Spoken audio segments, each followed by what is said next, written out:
Hi everyone. आज मैं आपको बताने वाली हूँ पॉजिटिव और नेगेटिव टैग वर्ड्स के बारे में। देखो, ये बहुत इजी है इनको फाइंड आउट करना।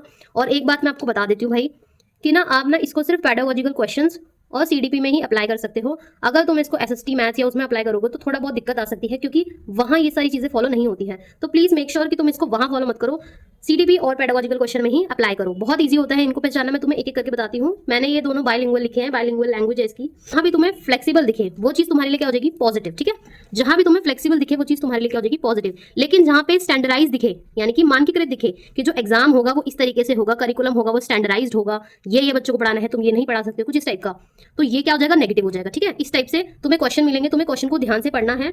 दूसरी चीज, क्वेश्चन को एक बार ही ध्यान से पढ़ लो। अगर तुम उसमें बहुत ज्यादा टाइम वेस्ट कर देते हो ना यार, सीडीपी का जो सेक्शन आता है ना वो बहुत ज्यादा लेंथ में आता है, बहुत ज्यादा लेंथी आता है।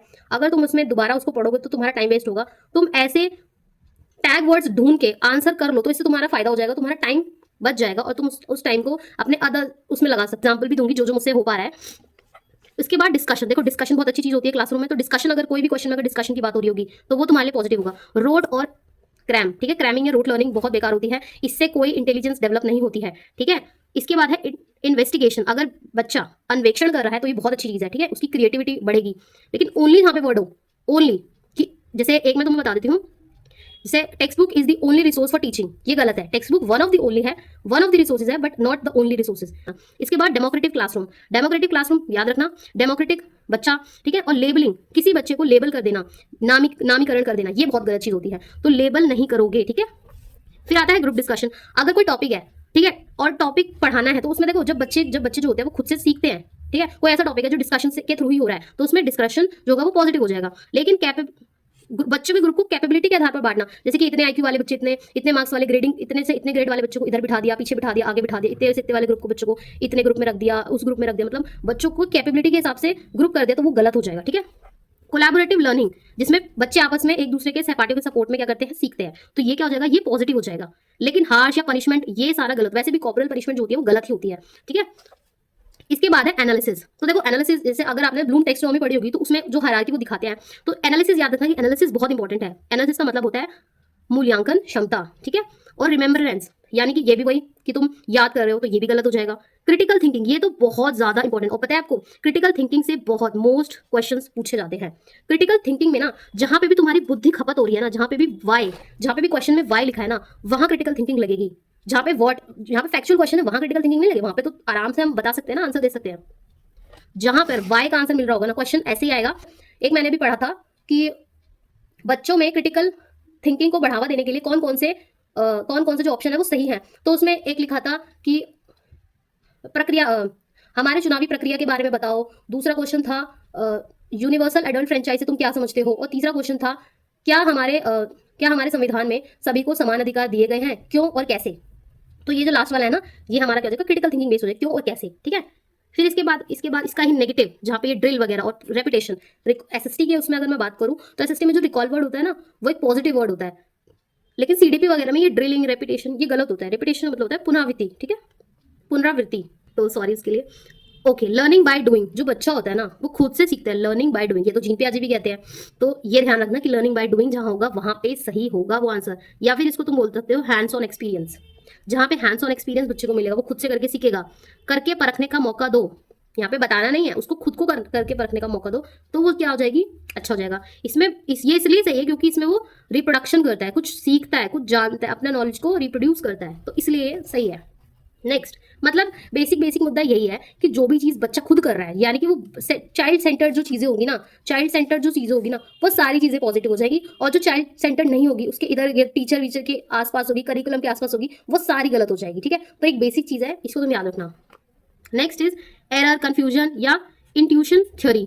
और इसके बाद है functional stability, functional fixedness, response set, प्रक्रियात्मक स्थिर, इसको छोड़ो। नेक्स्ट इज एक्टिव और इनएक्टिव, ये तो बहुत आसान है। एक्टिव, जब वो एक्टिव है, चाहे क्वेश्चन देने में एक्टिव है, चाहे वो एक्टिव रिकॉल कर रहा है, जो भी चीज क्लासरूम में कर रहा है, तो वो सारी चीजें पॉजिटिव हो जाएगी। इनएक्टिव, निष्क्रिय है, कुछ कर ही नहीं रहा है, तो वो गलत हो जाएगा, वो नेगेटिव हो जाएगा। अगर बच्चा तुम्हें कॉन्सेप्ट, अगर बच्चा आपको कुछ समझा रहा है, एक्सप्लेन कर रहा है, तो वो अपनी लैंग्वेज में करेगा, अपने ब्रेन स्टॉर्मिंग करके करेगा, वो ब्रेन स्टॉर्मिंग करेगा, बहुत सारी चीजें अपने मन में करेगा, फिर हमें एक्सप्लेन करेगा, दैट मीन्स ये एक पॉजिटिव हो जाएगा। एक्सप्लेनेशन, क्योंकि देखो इसका है, मैंने इसको उसमें लिख दिया। लेक्चर मेथड, हाँ, लेक्चर मेथड एक तरीके से ना छोटे बच्चों के लिए सही नहीं होता, तो इस बात का ध्यान रखना। चाइल्ड फोकस, ये मैंने बता दिया, टीचर सेंटर होगा तो गलत हो जाएगा, चाइल्ड सेंटर्ड होगा तो सही हो जाएगा। एनकरेजमेंट अगर बच्चे को मिलेगा तो ऑब्वियसली वो अच्छा करेगा, है ना। मोटिवेशन, मोटिवेशन, री एनकरेज, ये सारे वर्ड्स इंपॉर्टेंट है। मोटिवेशन, री और एनकरेज, ठीक है। डिस्करेज, हतोत्साहित, कुछ कर ही नहीं पाएगा अगर तुम बोल दोगे बच्चे को कि अरे तुमसे तो ये हो ही नहीं पाता है, तुम क्या गधे हो, तो वो खुद को गधा ही समझने लग जाएगा। वो सोचेगा कि मैं तो कुछ कर ही नहीं सकता हूँ, या अगर मैं कुछ कर लूंगा तो मुझे तो निराशा ही मिलेगी, तो हतोत्साहित। कनेक्ट विथ डेली लाइफ, अगर डेली लाइफ से कनेक्ट हो जाता है तो उसका जो एक्सपीरियंस यानी कि जो उसका स्कीमा होगा उसमें न्यू इन्फॉर्मेशन ऐड हो जाएगी, तो फिर वो नॉलेजेबल हो जाएगा। तो कनेक्ट विथ डेली लाइफ, उससे इंटरेस्ट भी पैदा होता है और समझ ज्यादा विकसित होती है, तो इसलिए।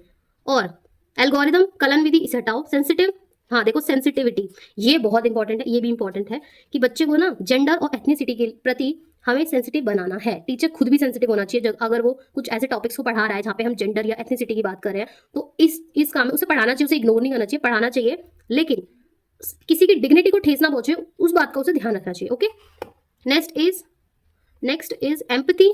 एम्पैथी हो, कंपेयर नहीं करना, ठीक है, कंपेयर नहीं करना। ओके, रचनात्मक, एफए और एसे, ये तो दोनों ही सही हैं, पर मोस्टली अच्छा क्या होता है, तो देखो एफए यानी कि एफए ज्यादा अच्छा होता है, रचनात्मक आकलन, और ये एसे होता है। इसमें मोस्टली हम क्या देखते हैं, एंड टर्म के रिजल्ट देख लेते हैं, तो ये वैसा होता है, ठीक है। तो थोड़ा बहुत मेमोराइजेशन पे, पर ठीक है, एफए बहुत अच्छा होता है। Assessment for learning, assessment of learning, अधिगम के लिए आकलन, ये अलग अलग, इसको हटाओ, ठीक है। टू गिव अपॉर्चुनिटी, देखो टू गिव अपॉर्चुनिटी, अगर बच्चे को तुम अपॉर्चुनिटी दोगे दैट मीन्स वो ज्यादा सीखेगा, उसे ज्यादा समझ आएगा। अगर वो कहीं गलती करता है तो उसको अपॉर्चुनिटी इतनी सारी मिलेगी, वो एट द एंड वो सीख ही जाएगा उस कॉन्सेप्ट को। तो इसलिए अगर इग्नोर कर दोगे तो वो आगे से भी क्वेश्चन नहीं करेगा, अगर तुम इग्नोर कर दोगे उसे तो। अपेक्षा, उपेक्षा, ठीक है। एक्सपेक्टेशन, सिचुएशनल बेस्ड होनी चाहिए। डिसिप्लिन, ऐसा नहीं होना चाहिए कि तुम डिसिप्लिन, ऐसा नहीं होना चाहिए कि आप डिसिप्लिन क्लास रख रहे हो, बिल्कुल डिसिप्लिन क्लास जरूरी नहीं होती है, पर हाँ सिचुएशन बेस्ड हो सकता है। एक्सेप्शन है इसका कि सिचुएशन अगर किस तरह की है तो उसके बेस पे, ये सिचुएशनल बेस्ड है, तो यहाँ पे ये मैंने लिख रखा है सिचुएशनल बेस्ड, ठीक है। कोई ऐसा टॉपिक पढ़ा रहे हो जिसमें क्यूरियोसिटी डेवलप हो रही है, तो हाँ जी ये बहुत पॉजिटिव है।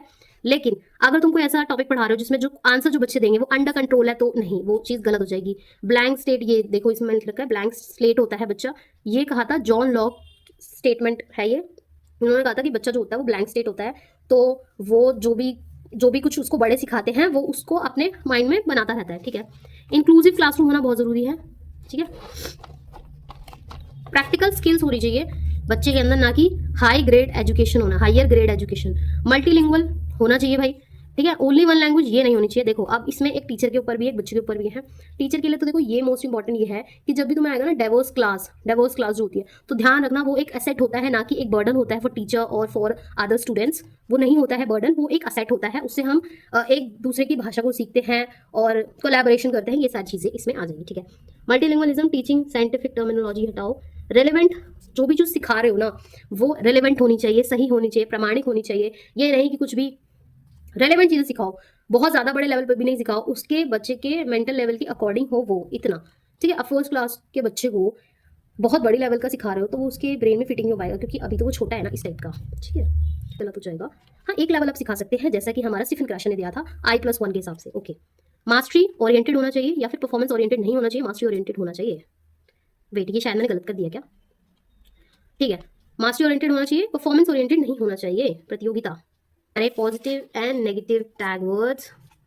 अगर आपको ये वीडियो अच्छी लगी हो तो प्लीज़ मुझे बताना, और मुझे ये भी बताना कि आपको नेक्स्ट टॉपिक किन चीज़ों पे चाहिए, ठीक है। ये मैंने पिछली बार बनाए थे अपने, जब मैं CTP की तैयारी करी थी, तो इसने मुझे बहुत ज़्यादा हेल्प करी थी। पिछली बार मैंने क्या करा था, जैसे 4-5 हमारे क्वेश्चंस होते हैं, तो उसमें से जैसे हमें पता चले, जैसे होता है ABC सही है, BCD सही है, या फिर CD सही है, या फिर ABD सही है, कुछ इस टाइप का। तो जैसे मैंने C में देख लिया कि C में कोई वर्ड है रोट, जैसे C में कोई वर्ड है रोट, और मुझे पता चल गया कि ये तो गलत होगा, रोट तो होगा नहीं, है ना, रोट तो होगा नहीं, तो रोट यानी कि वो C है, C तो हटाना ही हटाना है, और C देख लिया मैंने कहाँ कहाँ है, C कहाँ है, तो ऑब्वियसली मुझे पूरा क्वेश्चन पढ़ने की जरूरत ही नहीं पड़ेगी, मुझे मेरा आंसर मिल जाएगा। तो कुछ इस टाइप से मैंने अपना पिछला वाला क्वेश्चन करा था, लेकिन हाँ वो पेपर बहुत लेंथी था, तो ये बात है इसमें। अगर तुम भी इसको करोगे अच्छे से विथ अंडरस्टैंडिंग, तो यस तुम्हें ये बहुत हेल्प करेगा। ये टाइम मैनेजमेंट, इससे तुम्हारा टाइम मैनेजमेंट अच्छा हो जाएगा। इसको CTP और पेडागोजिकल क्वेश्चन में करना, और मुझे बताना आपको ये वीडियो कैसी लगी। Thank you so much.